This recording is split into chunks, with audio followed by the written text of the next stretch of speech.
It's time to gather loved ones together for all the holidays' best spread.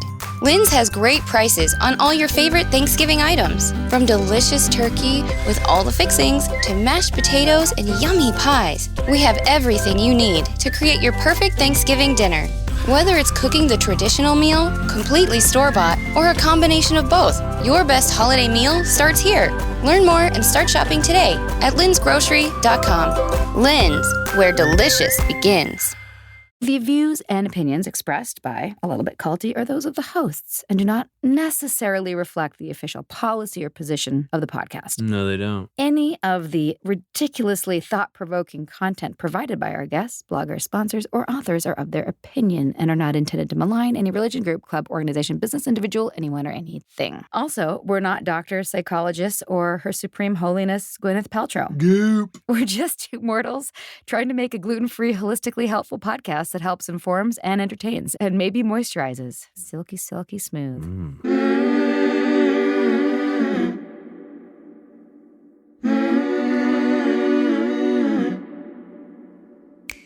Hey, everybody. Sarah Edmondson here. And I'm Anthony Ames, a.k.a. Nippy, Sarah's husband, and you're listening to A Little Bit Culty, a.k.a. ALBC, a podcast about what happens when devotion goes to the dark side. We've been there and back again. A little about us. True story. We met and fell in love in a cult. And then we woke up and got the hell out of Dodge. And the whole thing was captured in the HBO docuseries The Vow, now in its second season. I also wrote about our experience in my memoir, Scarred, the true story of how I escaped NXIVM, the cult that bound my life. Look at us, a couple of married podcasters who just happen to have a weekly date night where we interview experts and advocates in things like cult awareness and mind control. Wait. This does not count toward date night, babe. We got to schedule that. That's separate. So it's 2 days we got to hang out? We do this podcast thing because we learned a lot on our exit ramp out of NXIVM, still on that journey, and we want to pay the lessons forward with the help of other cult survivors and whistleblowers. We know all too well that culty things happen. It happens to people every day across every walk of life. So join us each week to tackle these culty dynamics, everywhere from online dating to mega churches and multi-level marketing. This stuff really is everywhere. The cultiverse just keeps on expanding, and so are we. Welcome to Season 5 of A Little Bit Culty, serving cult content and word salads weekly on your favorite podcast platforms. Learn more at alittlebitculty.com. Sinking down to the depths of the ocean, hanging on to it, my love. If I let go of it all, I could leave, but I know I won't. Welcome back, everybody, to this What, you're week's... going to jump right into it like that? So last week, our episode with Kate Amber dropped, and people have been excited because we've been promising a landmark episode. And I just want to reiterate a lot of things, Sarah, and that under-delivering. there's landmark. there's more to come there. There's more to come. And we were just actually at this retreat Game of Thrones? called Game of Thrones. No, it's The called GOT. Gathering of Titans. Gathering of Titans. Up at MIT. Up at MIT in Boston. And we were one of the speakers as a couple. And one of the first things that people were clear to tell us is that their group was not a cult, or very proudly a cult, either depending on who you ask. Every time something like that, we just kind of sat there, and it's like, you know how the villain in the movie sits there calmly, and they put the silencer on their gun, they're just kind of twisting while the other person's talking. We're like, oh, you're not in a cult. We're just kind of waiting for our turn, waiting to snipe them. Listen, we were joking about it, but like it's similar. It's a similar thing. Like there was a retreat, everyone goes once a year, and we were really honored to be speaking at it. In their defense, there's no Van Douche. There's no Van Douche. There's no charismatic leader. I mean, it's just like any group where people are really dedicated to a particular cause will have culty elements. But we were happy to say by the end that it didn't seem like a destructive cult. I had fun. We had a great time. I had a great time, and it's always good to listen to people who have a lane expertise in fields, and particularly in business, because I kind of feel like I was out of business, that world for 10 years, and to hear people kind of like drop knowledge was awesome. Yeah. And a lot of the people there were quite high up in Landmark and knew Werner Erhard and done it for a while. Yeah. And so I think there's going to be more to come on that topic. You know, where Landmark gets a hall pass? Where? That here is like their sales tactics, because they're so aggressive, people just kind of go, oh, they accept it. as though, oh, that's just what they do, whatever. But I think that is a major red flag. It is for most people. It puts me off. But like some people go, okay, I get it. You're trying to grow this thing or whatever. Well, it's off-putting. It's off-putting to every single person, even people that stay in. Kind of like the sashes are off-putting to us. We're like, yeah, we get it. It's a dojo. Right? That's a problem. And you just kind of normalize it. So all that being said, more to come on the topic, but I hope you enjoyed last week's episode. Yeah, and I hope this so. week, Danielle Mestyanek Young. Okay, I'm going to break this one down. We have a catalog of close to 100 guests. Maybe some double episodes, maybe a little bit less. If we were having like a draft pick for like a team, she's for sure in my first round. team for what? Like It doesn't matter. Just like dodgeball? Sure, dodgeball. Volleyball. Danielle, first round pick, Abso-fucking-lutely. right? Because she's going to run laps around you, Literally. and she'll knit your fucking uniforms in real time. This woman has mad skills. You just got to check her out. Like, I can't. she's so impressive. It's impressive to the point where I was like jealous. I was like, God damn it. Where's the gaps in this girl? No, and also like reading her book, which you're gonna sing. You hear me sing the praises of this book throughout the whole episode. But like the whole time reading it or listening to it, in my case, I was like, holy shit! There's not even a word. Everything sounds trite in terms of what she went through. Like there's no word like horrific. Horrific doesn't even encapsulate what she's gone through in her life. And I'm going to save that for you for the book. So it's a surprise. But the quote, and I think I say this in the episode as well, but I'll say it twice. So the New York Times quote was, "A propulsive memoir delivered in the honest tones of a woman who didn't always think she lived to tell her story." And that's how I felt reading it. I'm like, well, there were so many times where I thought for sure that she was going to die. And then I knew that she didn't because she wrote the book, which I was reading, and I'd been emailing with her. But other than that, I was like, holy shit. I also feel like it needs to be made into a movie or a series or something. But I hope it's made into it. Let's go into why that is, Sarah. Daniella is, like we said, quite the accomplished woman. She became a captain in the U.S. Army and became one of our nation's first females to conduct deliberate ground combat operations when she volunteered to serve on the Female Engagement Team. This won her the Presidential Volunteer Service Award. She then went on to get a master's degree in industrial and organization psychology from the Harvard Extension School. And I know what that means now that we've just been to Harvard last week. That's totally, again, baller Daniella. She's even written a book titled Uncultured, a memoir, which you can check out in our show notes. And again, I cannot recommend it enough. You can also get the Audible version of it. However, in her youth, Daniella was raised in the infamous Children of God cult. Disgustingly, the Children of God founder David Burke told members that God was love and love was sex. So there should be no limits on sex regardless of age or relationship. Some very big leaps there in David. your belief system, Heard David. that one before. The violence within this particular cult is also some of the worst that we've heard about. Violence and sexual abuse of children. Please, trigger warning for this episode and also for the book. Major trigger warning. Daniella has turned this negative into a positive and is now a renowned keynote speaker on topics having to do with group behavior and where extreme cultic thinking permeates into normal groups and communities around us. Without further ado, Daniella Mestyanek Young. First round draft pick.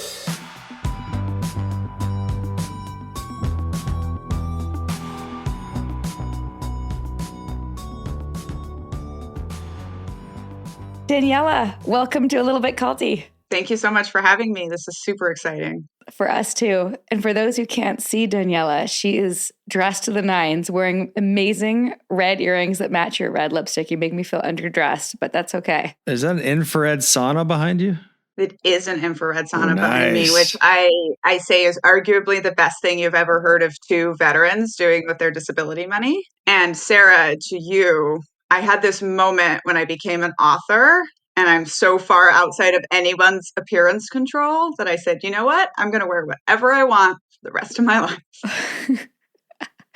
Oh, I'm dying to dive into the healing part of like what you've been doing, because I feel like that's where at least for me, if you don't know this, but Danielle and I have been emailing each other and like kind of fangirling with each other because, I mean, we're going to get into it, but her story, her memoir was really inspiring for me and very cathartic, emotional, and just such a deeply emotionally honest and vulnerable exploration of the entire part of her. Like, I can't believe you remember some of the stuff that you shared, Danielle. I was like, how did you access all of that?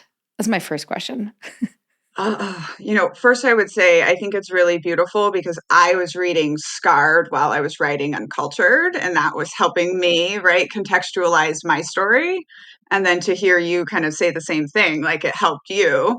I think that's just one of the coolest things about memoir and telling our stories. So, as far as memory goes, right, I think memory has always been one of my problems.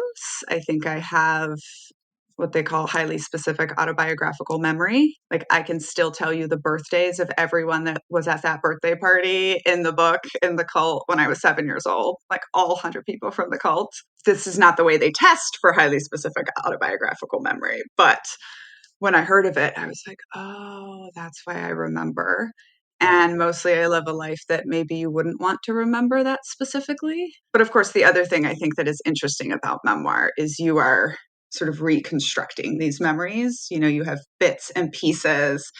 And I honestly didn't realize how much disassociation I did to survive my life until readers said to me, wow, you described disassociation so well. And then for me too, part of why I wanted to do my book with a co-writer who was like a normal American woman with a nice life and an easy background was like for this very purpose of like, how do you go back, unearth these memories, and then describe it to like normal people, but in a way that will, connect for them. So even the process of writing was a lot of, I would write my best version and send it to her, and she would just ask me a million questions.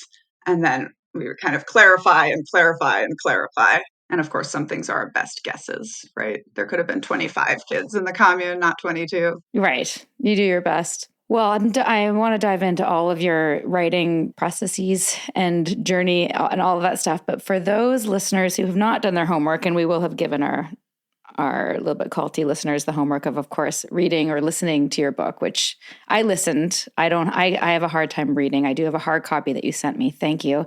But I listened, and that was fabulous because it was your own voice, which must have been also challenging, I'm guessing, because that's not your background. I know that for a fact. Captain. Do we still call you Captain? Or how does that work? No, don't call me Captain. Okay. One of the hardest things I think I've done was I did that audiobook in 5 days. So going through all of that in 5 days was really intense. Being shut in a recording studio, recording about being shut in a recording studio was, it's really interesting to kind of like watch your PTSD processes. Interestingly, I do have a little bit of a background because the Children of God really in the 80s and 90s became a child trafficking, childhood entertainment company. And a lot of what we did was produce these educational, religious and non-religious kids videos and then sell them around the world. So I actually was in some ways kind of little apocalypse Lindsay Lohan. And I think a big, it was a cool brick in my healing that I got to go voice this audiobook and kind of use these acting skills that had been foisted on me to then read the book for, national and international distribution. Yeah, that's a little fuck you to the Children of God, isn't it? You still have those videos? There are a lot of them on the internet.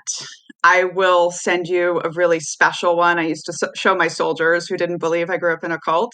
And it's me at 10 and 6 other white kids rapping apocalypse Bible verses in Brazil. Oh my goodness. Okay, so for those of you, what are they called?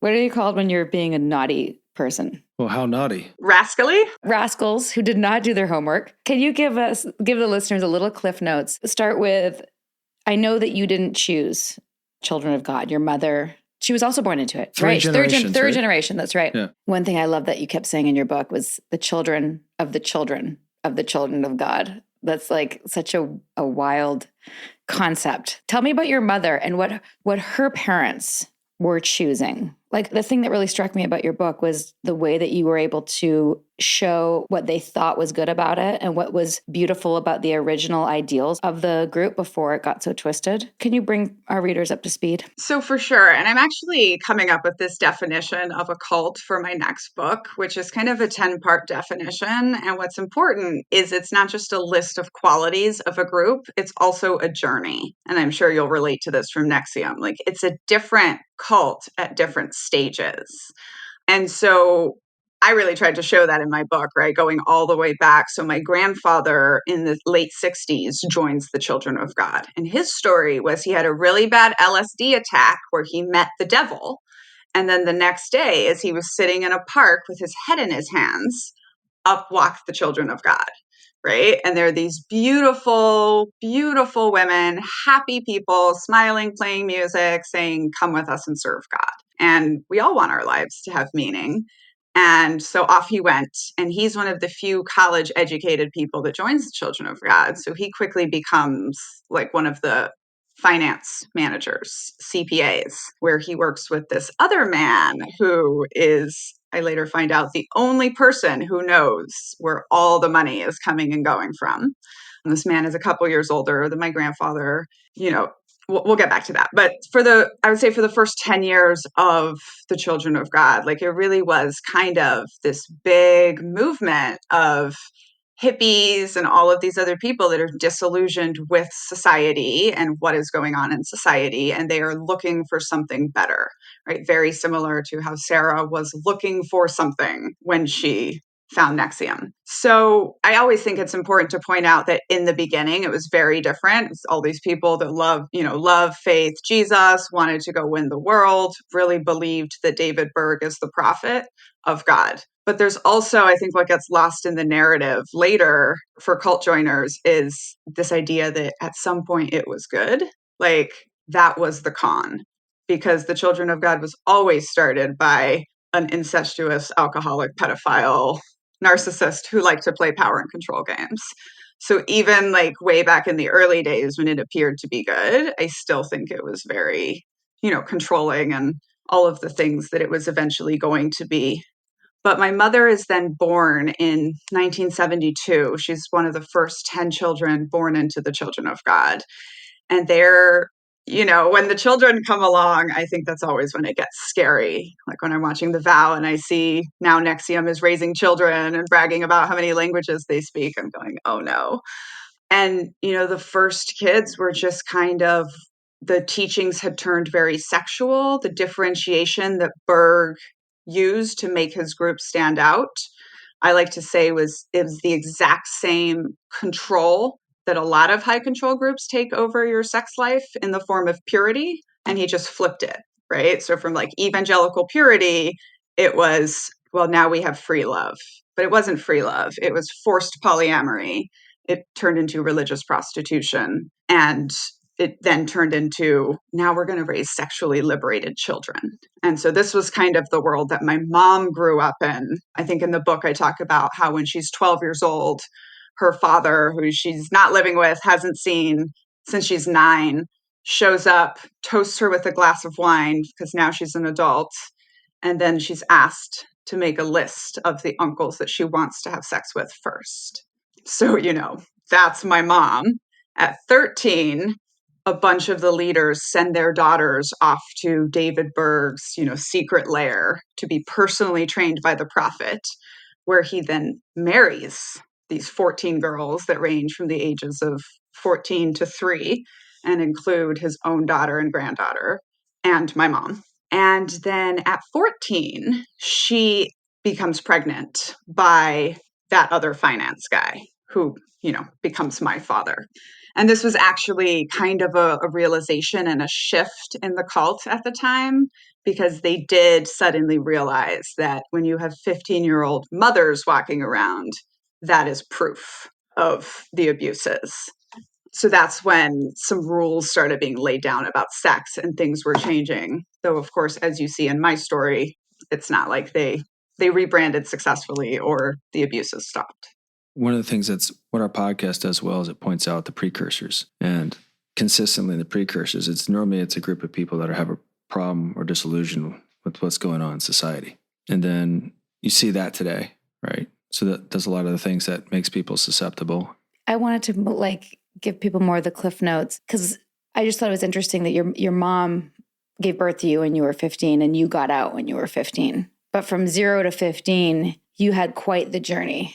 And without giving away the main markers of the book, it seemed that you were questioning from quite a young age. Like you, and I loved how the book brought the reader into your internal process of being like, this isn't right.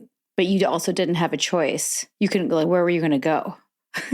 Even when you left at 15, I was like, holy shit, if I had to move to Texas by myself at 15, that would be hard for me. And I wasn't raised in a cult. So lead us through some of those markers, especially like what were some of the things that really stood out to you as obvious? Like now, it's a massive red flag knowing what you know now. Yeah. And Sarah, like, I'm sure you've heard this. People will say this a lot to Children of God survivors. Like, if it was so bad, why didn't you just leave when you turned Yes. 18?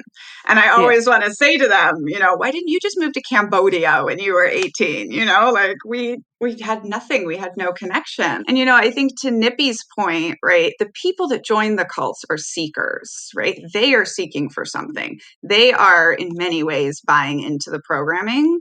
For the kids that are born there, to Sarah's point, I just think I was born a logical, critical atheist. And I just happened to be born amongst Christian fundamentalists. But from my earliest years, you see it in Uncultured at 6 years old. I'm like, this is not God. This is not love. And even if it is, I'm not doing this. And I specifically remember thinking, because of course we were taught we were going to hell if we weren't in the family. And I remember thinking, well, hell's going to suck, but I'm not doing this. So yes, I always knew, like I always was trying to get away. I always was trying to get out. And as you mentioned, right, I had a mother who was also born in, who, well, to me, she seemed like the true believer and the perfect follower her whole life. Looking back now, I can see why some of the fight I had in me and some of the things about me were absolutely because I was third generation. And to the point where when I leave at 15 and I'm scared, and they realize I'm famous, they shouldn't let me go. And so they start rolling all the cool, young, skinny, second generation aunties through the house to try to convince me to stay. And I was definitely wavering. And then my mom took me aside outside the commune, away from the walls, and was like, just go. Like, we found a place for you in Houston. Just go. You're not going to be happy here. And this is a full decade or maybe 8 years from when she actually breaks away herself. But I guess that rare parent who comes from high control religion who realizes, like, I want my child to be happy more than I'm going to be devastated about losing her from the religion. And she didn't even know the details at that time as to what was going on for you or what had been done to you, correct?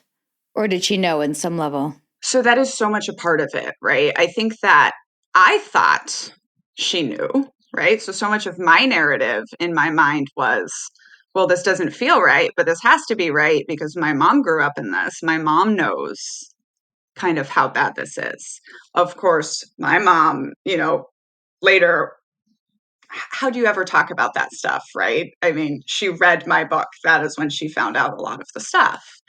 And then she said to me, she was also being abused by Uncle Jerry when she was a young girl, but it never crossed her mind that he would have been abusing her daughters because the rules had changed. And she had so much belief in the group and the rules and the system. It very much reminds me of when Mark Vicente tells you, Sarah, that there's this sex cult thing going on. And both of you are like, Keith can't know about this. I totally relate. Right? Like, Keith can't know about this. Because he's celibate. Or, you see the same thing in Harry and Meghan's interview with Oprah, where they're like, no, the queen's cool. It was the system that was messed up. And I'm like, yeah, they still have some deconstruction to do to realize that, like, the person at the top is involved in the system. God, how many times, Nippy, when we were leaving and we told people what had happened to me and they were like, but Keith wouldn't have condoned that. I'm like, it's Keith's fucking initials. You fucking moron. I mean, even when I heard it in the transcripts and in the trial, I was like, come on, really? But this is what makes it so strong. And like, I have been using your example, Sarah, for years now as a cult scholar because it's so poignant that, like, there you are in that moment, figuring out that you have somebody's initials branded into your pelvis and you still had not yet realized you were in a cult. You know, and I have this similar moment where I've already left my whole world, gotten away. I'm struggling through surviving on my own, 17 in Texas. And there's a murder suicide on TV. And they keep saying the Children of God cult. And in that moment, I realized, like, oh, I grew up in a cult. Wow. And like, that's when everything falls into place and you see everything. But until that moment, you can go so far in. Such a well-described moment. And again, so interesting that you had gotten away. You had left, but you hadn't figured it out yet. You hadn't put the pieces together yet. Yeah, because the first rule of cults is you're never in a cult, right? No. I was just leaving the family. And, you know, in that moment when I had the realization, oh, it was a cult, the next thought was, and that's why we spent so much time doing drills about answering questions about how we were not a cult. Mm-hmm. You know, I don't think any normal, like, 10-year-old kid knows how to run you through the definition of a cult and how their religion is not one. Red flag number 1. This is the golden age of cult recovery. The more we speak up and share our stories, the more we realize we are not alone. Your voice and your story can empower others. This is Sarah, and I'm proud to be a founding collaborator of the #IGotOut movement. Learn more at igotout.org.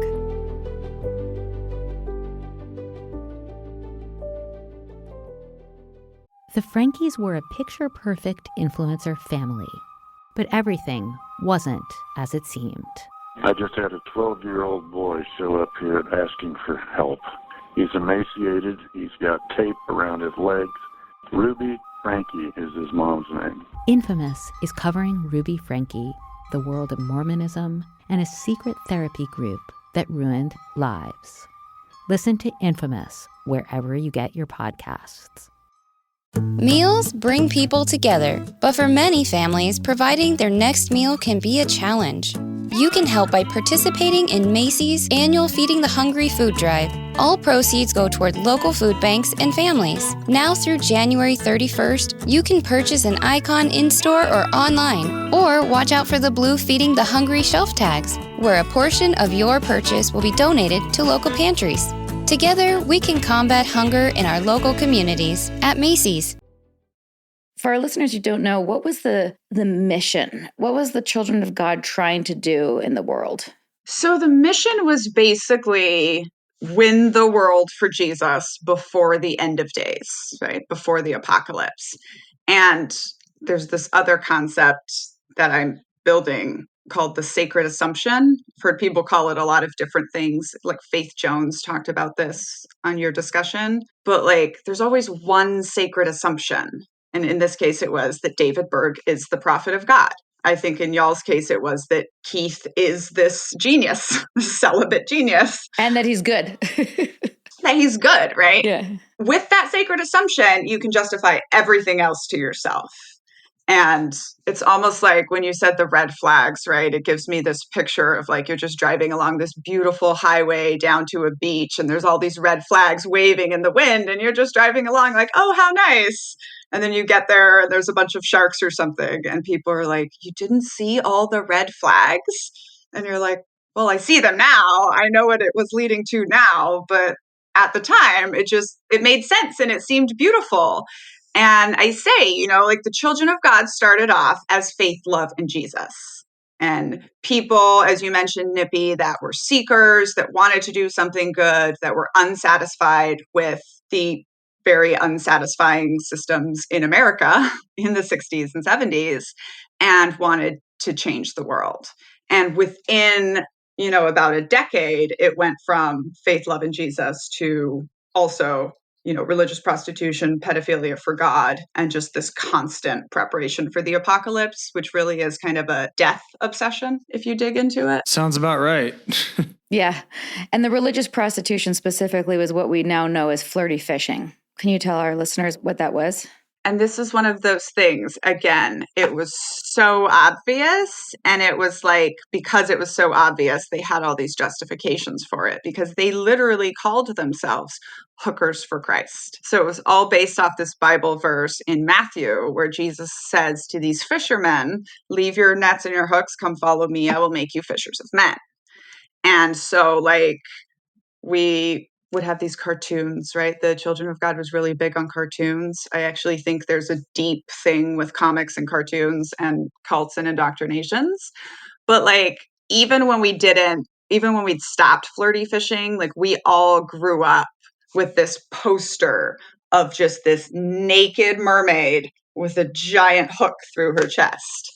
And this was, God's hookers, Jesus's hookers, whatever it was called. It wasn't like it was hidden. It wasn't like it was like you're slowly being walked into this thing and then you realize what it was. I mean, you'd slowly been walked into absolute bounded control over a decade. But by the time this person in this group that completely controls you is like, now we're going to prostitute you for Jesus, you're stuck. I think it reminds me a lot, Sarah, of you talking about when you're in DOS and now you have a slave and you're like, technically I said yes to all of these things. So how do I say no now? And how do I get out of this? Mm-hmm. I mean, there were so many similarities. There was 2 specific practices that rung true to me. I'm not sure if you may know to this as well. One was the open heart report. Did I get that right? Yep. Will you share with Nippy what that is? And our audience, not just Nippy. Yes. So the open heart report, and in my opinion, I've never seen a cult that doesn't have a version of this, which is basically group shaming, right? And so it's an activity where you have to make yourself completely vulnerable, and then anyone in the group, typically your superiors, gets to comment on it. It does seem very similar to your EM process, right? And the open heart reports were every day. And they literally covered things like how many times you pooped and what the consistency was to who you'd had sex with, to your thoughts, to, what your reaction was to the Mo letters, right? The garbage that the prophet would spew and we would all have to read as though it were the word of God. And you just had to put all of that stuff in there. And of course, it's an incredible means of control. But I also think there's this very sort of hidden thing where they're hacking vulnerability. They're hacking that connection that you feel when you're vulnerable with someone. But it's all done in a toxic way. But it does still stand out to people when they leave the cult that it's really hard to find this deep connection with other people because you really did in a cult get these levels of deep, deep, deep connection. Well, you're in rapport. There's an episode in the Valid called Rapport, and it basically dives into how these people are able to get a deep rapport with you, or what you feel like is a deep rapport. And then I think that's when most of the abuse happens, because you feel safe. Oh, yeah. And it's the good people fallacy. I heard this in Sarah's explanations a lot. Like, Lauren's doing this. She's my best friend. She can't be deluded. Or even in the beginning, a lot of her questions, it was like, well, Mark invited me to this, right? Like, Mark knows. There's a lot of that too. And also this thing, like we would see it in the army a lot too, which is when you have such similar backgrounds with people, you have that experience of like, sort of similar to how we feel like we know each other already. Like you meet and first thing you do is spend 5 hours in conversation, right? And you feel that like high of, like you said, that rapport, that community. And from what I can tell, like veterans and cult survivors all spend their lives chasing that level of connection afterwards. I bet. That's why cult survivors really do love each other so much. It doesn't matter what cult you're in. You're like, I feel you, sister. I got you. You've been through trauma together, right? I mean, the downside is it's trauma bonding. The upside is that you've been through something with someone else, you've seen their character under strenuous circumstances, you know their mettle, so to speak. And even afterwards, if you've been through a certain level of trauma, you guys can speak to something because you flirted with kind of a similar force. And the conversations from that are nuanced. I think there's some subconscious stuff there too, right? Like there's research that shows that doing hard things together really bonds us. Absolutely. And so, of course, and I think we don't like to talk about this when we talk about the camaraderie and bonding of the military. And we don't like to talk about like, even just going through basic training is a group going through trauma together, you know? And so it's almost like, well, when I meet you, I know that you've been through the same level of trauma and bullshit in your past. And so I know that we have this in common, even though I don't actually know you. Absolutely. Yeah, absolutely. Hey there, listener. Hope you're enjoying this episode and that you're remembering to hydrate, stretch, and unclench your jaws. Sometimes listening to conversations about heavy topics can really make you tighten up, you know? And remember, a little bit culty loves you. Also, come hang out with us on Patreon after you finish this episode. It's fun over there. Fun is good. And now, here's a brief message from our sponsors. This episode is sponsored by BetterHelp. What are your self-care non-negotiables?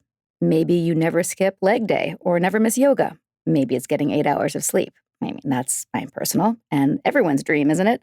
Well, I definitely have some non-negotiables. Like, I'm in Vancouver right now, and I'm spending literally as much time as I can outside in nature. Hashtag cold pools, hashtag crushing it. Nature is a non-negotiable. Not enough time in the fresh air and the trees around me, and I start to feel not great, not myself, not grounded. Therapy day is a bit like my nature walks. I try to not miss it, and I know I'm just going to feel so much better all around if I make it a priority. I get so much out of it. It helps me put my worries and anxieties in their rightful place and helps me clear my mind so I can focus on what I really need and sometimes what I don't need. Like, I don't need to be overbooking myself just because I hate to say no to people. You know what I mean? Thanks, therapy. Thanks for helping me see that. And if you're thinking of starting therapy, give BetterHelp a try. It's entirely online, designed to be convenient, flexible, and suited to your schedule. Just fill out a brief questionnaire and get matched with a licensed therapist and switch therapists anytime for no additional charge. Look, even when we know what makes us happy, it's hard to make time for it. But when you feel like you have no time for yourself, non-negotiables like therapy are more important than ever. Never skip therapy day with BetterHelp. Visit betterhelp.com/culty today to get 10% off your first month. That's BetterHelp, HELP.com/culty. Meals bring people together, but for many families, providing their next meal can be a challenge. You can help by participating in Macy's annual Feeding the Hungry food drive. All proceeds go toward local food banks and families. Now through January 31st, you can purchase an icon in-store or online, or watch out for the blue Feeding the Hungry shelf tags, where a portion of your purchase will be donated to local pantries. Together, we can combat hunger in our local communities at Macy's. Well, it also, like, you know, if we lived in the same city and we hung out, I've without a doubt for certain that we would like be really close friends right away because we can skip the surface stuff. You skip the pretense, you know, like, oh, so where are y'all from and what do you do? Like, it's you go right into the meaningful, heartfelt substance of a real friendship. There's wisdom there too. Yeah. I think that's the whole point too, is, you know, I think our audience, when they listen to it, they might listen and go, wait a minute, I've been in that atmosphere and didn't even know it because it was so normalized. That's exactly why love bombing works. Yes. Right? Which I assume all your listeners know what love bombing is. But like for most people, especially when you're unsatisfied with a system and you're seeking, and then you go to this event and instead of all the awkward small talk, you get into this deep conversation, right? Keith walks up to you and says, what's holding you back in your life or whatever, right? And like, you probably haven't had that level of deep conversation with someone. So now you're like, oh, this person really cares about me. Mm-hmm. Boom, boom, boom. Yeah, absolutely. And to your point, Nippy, right? Like, this is why we all do this work, because all of the stuff that is sort of good and normal in the world can also be taken to the extreme by coercive control. Well, and also the first steps feel good. Yeah.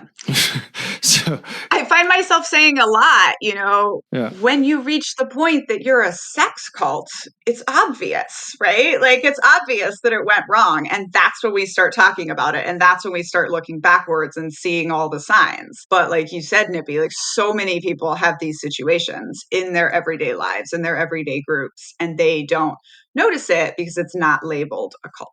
Not yet. To your point, Danielle, a lot of our feedback and a lot of the personal emails that we get and a lot of the people that DM me have said, hey, I listened to your podcast and this work situation described what you described to a T. So there's people that are showing up to work every day that don't know what this looks like. And they listen to a podcast where someone just, and it's small because people go, wait a minute, my coworker does that.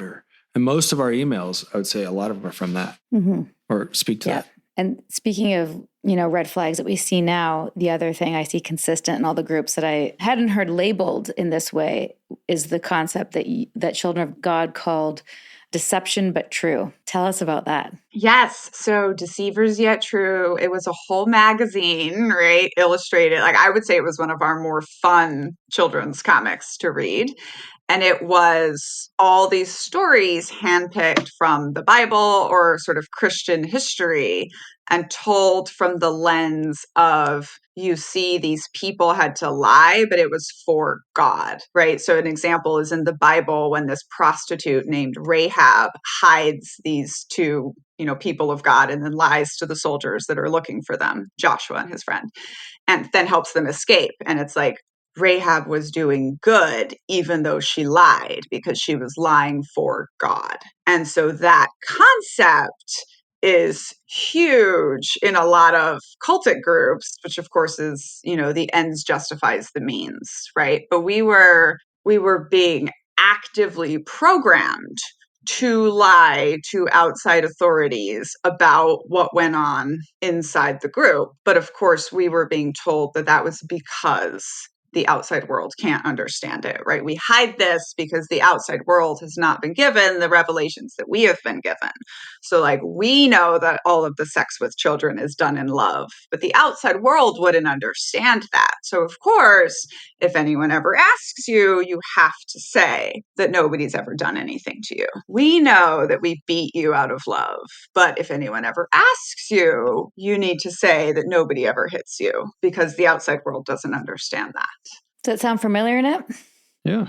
Sure does. They called it the ethical lie. Yeah. And you know what else, Sarah, that is not in my book, but I see in Nexium was the gender role training, right? So we had the kind of same, I think we borrowed it from the Mormons or one of those other groups, but it was called like purity something for like the women to learn how to be women and then the men to learn how to be men, right? Which is of course just a way to reinforce your patriarchal gender roles and power structures. Well, the way it was sold to the women too was it's a place for women to go define what it means to be a woman unencumbered by the male definition.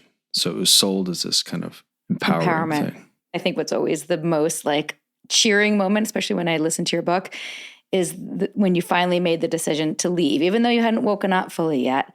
What propelled you at 15 to leave and go into a foreign country and live on your own? What was the final straw there? Even though it wasn't like the wake up, but it woke you up to leave, enough to leave. And this was like my favorite chapter to record because it starts with, well, fuck it. And the director let me do the whole chapter just in angry, sarcastic voice. And it was great. Nice. So my first crack in the brainwashing is a year and a half earlier. It's on 9/11. I'm 14 years old. I'm watching live television for the first time in my life, watching live news. And I'm seeing the towers come down and the carnage. And I'm hearing the grown-ups around me saying, this is God's will. This is his promised judgment on evil America, Babylon the whore. And I'm also hearing the words religious extremists on the television. So I have my moment of like, are we the bad guys? Like I always knew I was going to leave. I always knew it wasn't for me. But that was my first moment of being like, maybe the family itself is problematic, the Children of God itself. So then I kind of started this 1.5 year campaign of getting myself kicked out, where I learned that if they think they can save you, they will try, and exorcisms are never fun. So you really have to kind of like commit the worst of the sins, which for me literally climaxes in me climbing over the walls of the commune in the middle of the night to go have sex with an outsider, because at this point we've cut off all sex with outsiders. And so that's the biggest sin you can commit. At which point I am, again, sort of forced to either become excommunicated or really, really double down harder and purge myself and recommit.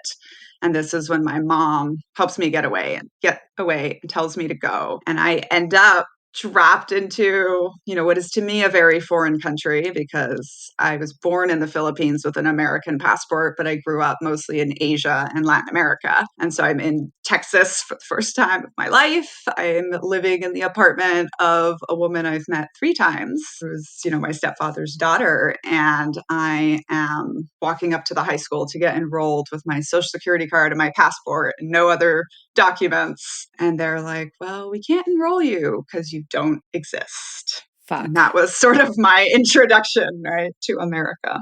Honestly, some of the things that you described in your book, even like being punished and worse at such a young age, it really blows my mind how you were able to endure so many things. And I know that as a survivor as well, like people always say, and therapists say, you can't compare your trauma to other people's trauma because you just can't.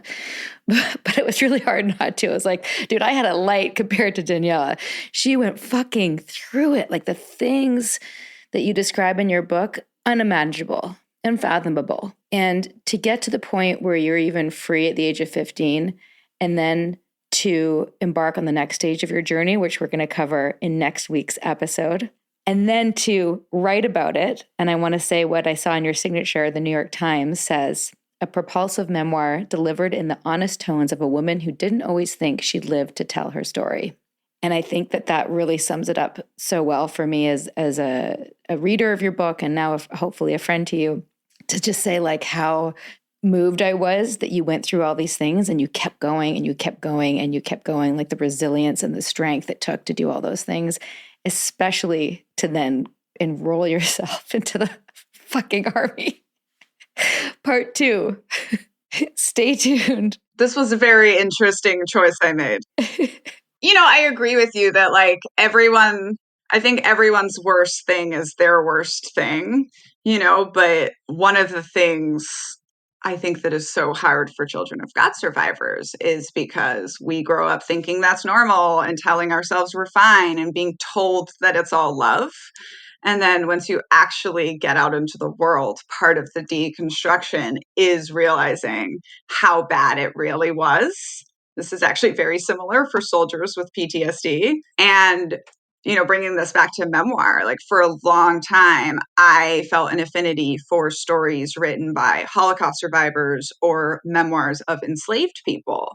And it took me kind of, a decade to really understand that, like, I was enslaved as a child. What they were doing to us was trafficking. What we were raised in was prison camps, And so, again, not saying they're the same thing, but when you read other people's description of their traumas and you notice those similarities, like, no, I was never, chattel slavery is completely different. However, this sentence compares to how I felt, and so now I see the same thing when people tell me they love cult stories. I'm like, I think there's some sort of trauma in your life that you are trying to sort out, trying to realize how to talk about and contextualize. Yeah, the shackles and ceilings are very real. It's just different language to, how they're implemented, So it's interesting to put all the language in context to how this stuff works. Yeah, and then once you've actually explored it and contextualized all that language, and then people try to talk about it with the happy, good language, it's such a cognitive dissonance,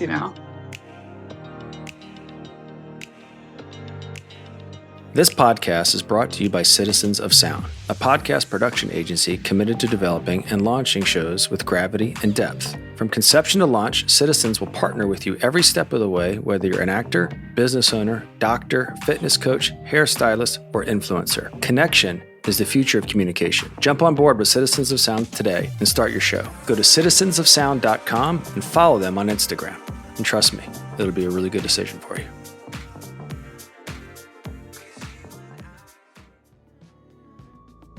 Okay, everybody. I hope that you enjoyed part 1 as much as we did.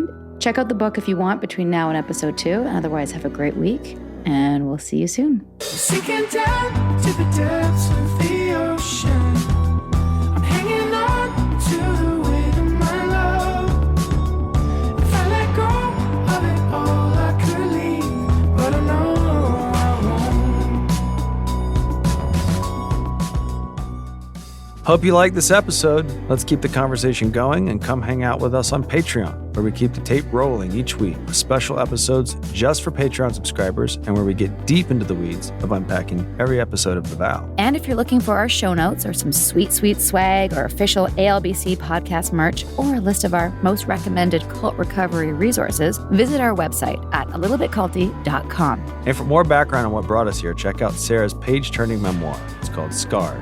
True story of how I escaped Nexium, the cult that bound my life. It's available on Amazon, Audible, narrated by my wife, and at most bookstores. A Little Bit Culty is a Talkhouse podcast and a Trace 120 production. We're executive produced by Sarah Edmondson and Anthony Nippy Ames, with writing, research, and additional production support by senior producer Jess Tardy. We're edited, mixed, and mastered by our rocking producer Will Rutherford of Citizens of Sound, and our amazing theme song, Cultivated, is by John Bryant and co-written by Nigel Asselin. Thank you for listening.